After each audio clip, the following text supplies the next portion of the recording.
జై శ్రీమన్నారాయణ. జ్ఞానానందమయం దేవం నిర్మలా స్ఫటికాకృతం ఆధారం సర్వవిద్యానాం హయగ్రీవ ముపాస్మయ. జూన్ నెల 12 రాసుల వారికి మాస ఫలితాలు ఏ విధంగా ఉంటాయంటే, అసలు మాస ఫలితాలు ఏ విధంగా గణన చేయాలి అంటే,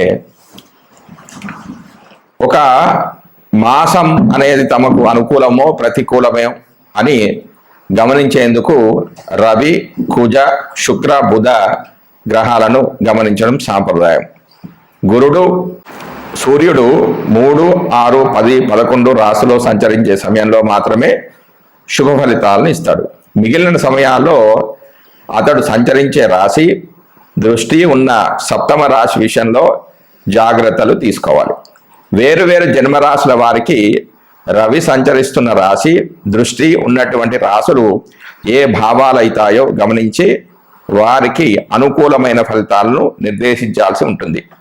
రవి గోచారంలో వ్యతిరేకంగా ఉన్న సమయంలో అధికార, ప్రభుత్వ సంబంధమైన సమస్యలు, అనారోగ్య లోపాలకు, మానసికమైన ఒత్తిడులకు అధికమైన అవకాశం అనేది ఉంటుంది.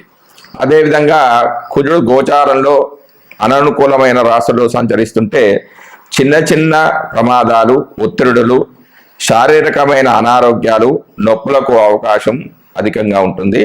అంతేకాకుండా సామాజికంగా అప్పులు పెరగడం, శత్రుత్వాలు అధికం కావడం కూడా ఉంటుంది. తగిన దాన ధర్మాలు అవసరమవుతాయి. 3, 6, 11 రాశిలో మాత్రమే శుభ ఫలితాలను కుజుడు ఇచ్చినప్పటికీ తాను సంచరిస్తున్న రాశి దృష్టి ఉన్నటువంటి 4, 7, 8 రాశులను కూడా ఫలితాల విషయంలో లెక్కలోకి తీసుకోవాలి.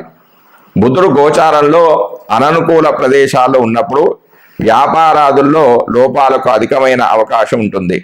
అంటే వ్యాపార నష్టాలు ఎక్కువగా జాతకుడు చూస్తాడు. పెట్టుబడులు అనేవి ఫలించవు. స్ఫురణ శక్తి లోపిస్తుందంటే జ్ఞాపశక్తి అనేది లోపిస్తుంది. శారీరక చైతన్యం తగ్గిపోయే సూచనలు ఉన్నాయి.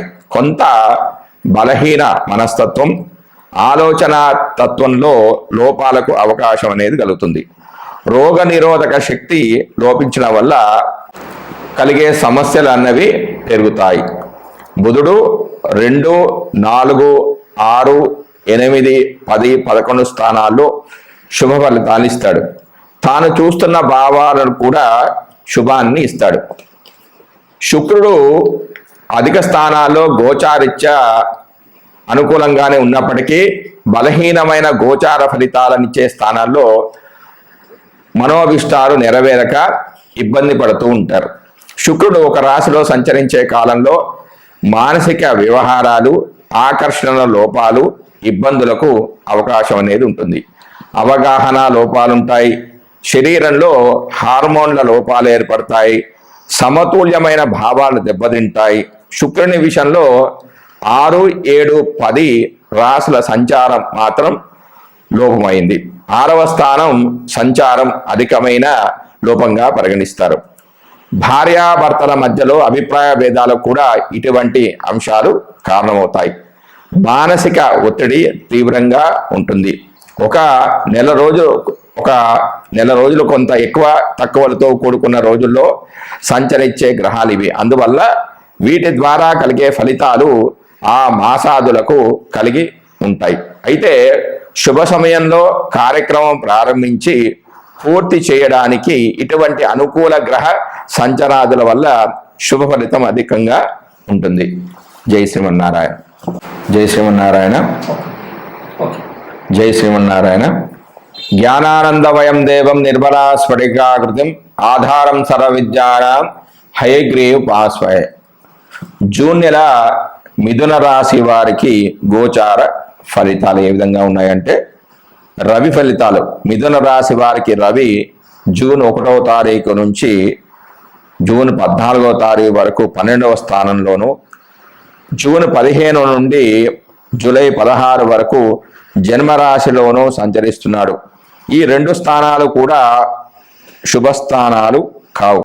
స్థానంలో మార్పు కలగడం అంటే స్థానభ్రాంశం కలగడం, కొంత అనారోగ్యం కలగడం, కష్టము, మిత్ర వైరము, అపాయము, వ్యాధి, ఉద్యోగ వ్యాపారాలలో నష్టాలు కలగడం, బంధువులతో వైరము, అకాల భోజనము, ఆందోళన లాంటివి సంభవించే అవకాశం ఉన్నాయి.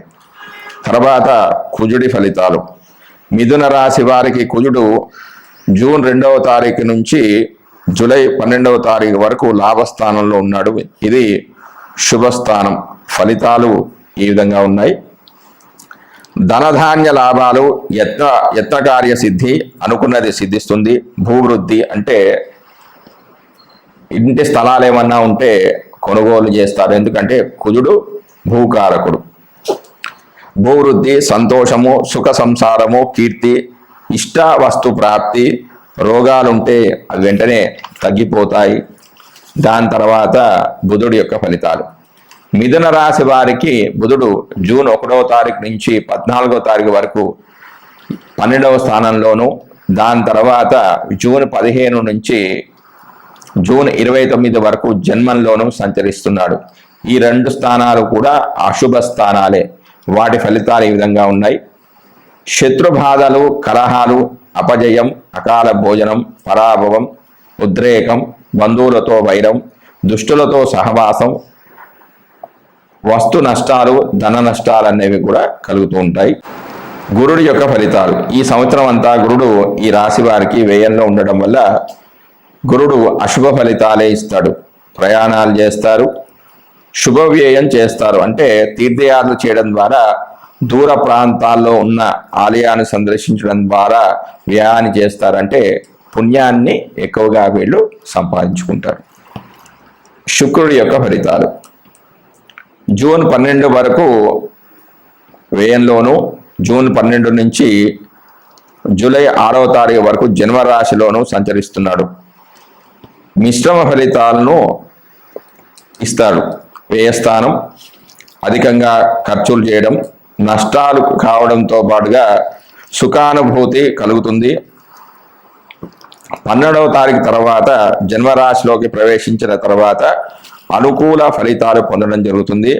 నూతన వస్త్రప్రాప్తి, భోగభాగ్యాలు కలగడం, ధనలాభం, పరశ్రీ సంగమం, సంసార సౌఖ్యము, అనుకున్న పనులు పూర్తి కావడం వంటివి జరుగుతాయి. దాని తర్వాత శని ఫలితాలు. మిథున రాశి వారికి శని భాగ్యస్థానంలో సంచరిస్తున్నాడు. ఇది అశుభ స్థానం. స్థాన ఫలితాలు ఈ విధంగా ఉన్నాయి. భార్యా బిడ్డలకు కష్టాలు, వృధాగా ప్రయాణం చేయడం, తండ్రి తరపు వారికి ఇబ్బందులు రావడం, కొద్దిపాటి సుఖం లభిస్తుంది. ప్రయత్నించిన కార్యాలు సిద్ధిస్తాయి. గృహ నిర్మాణ పనులు సజావుగా సాగుతాయి. శత్రుక్షయం అనేది జరుగుతుంది. దాని తర్వాత రాహు ఫలితాలు. ఈ సంవత్సరం అంతా రాహు 10వ స్థానంలో సంచరిస్తున్నాడు. ఫలితాలు ఈ విధంగా ఉన్నాయి. శారీరక సౌఖ్యము, భోజన సౌఖ్యము, సంతోషంగా ఉంటారు, కష్టాలు తొలగిపోతాయి, ఆనందంగా ఉంటారు. తర్వాత కేతు ఫలితాలు. ఈ సంవత్సరం అంతా కేతు 4వ స్థానంలో సంచరిస్తున్నాడు. ఇది అశుభ స్థానము. అనవసర ప్రయాణాలు, కార్య విఘ్నము, స్త్రీలతో కలహాలు, వాత రోగాలు వంటి అశుభ ఫలితాలు జాతకుడు చూస్తాడు. జై శ్రీమన్నారాయణ. ఇవి కేవలం చంద్రుడి నుంచి చూసిన ఫలితాలు మాత్రమే, అంటే గోచార ఫలితాలు మాత్రమే. సంపూర్ణమైన ఫలితాలు ఎప్పుడు వస్తాయంటే వారి వారి యొక్క జాతక చక్రాన్ని కూడా పరిశీలించుకొని ఈ గోచార గ్రహాలు జన్మలగ్నం నుంచి ఎక్కడెక్కడ స్థితి చెంది ఉన్నాయి, వర్గ చక్రాల్లో వాటి బలం ఎంత, అష్టక వర్గుల్లో వాటి యొక్క బలం ఎంత, ఏ గ్రహము ఏ గ్రహాన్ని వీక్షిస్తుంది, ఆ గ్రహాలు ఏ నక్షత్రంలో స్థితి చెంది ఉన్నాయి, ఆ నక్షత్ర అధిపతులు ఏమిటి, వారి యొక్క లగ్నాలు ఏమిటి, ఆ లగ్నానికి యోగకారకులు ఎవరు అనేది పూర్తిగా విశ్లేషించుకుంటే కానీ పూర్తి ఫలితాలు అనేవి రావు. కాబట్టి మీ జాతకాలను సంపూర్ణంగా విశ్లేషించుకుంటుంటే జాతక చక్రాన్ని గోచారాన్ని కూడా పక్క పెట్టుకొని చూసుకున్నప్పుడు మాత్రమే సంపూర్ణమైన ఫలితాలు ఆ వ్యక్తికి లభిస్తాయి. జై శ్రీమన్నారాయణ.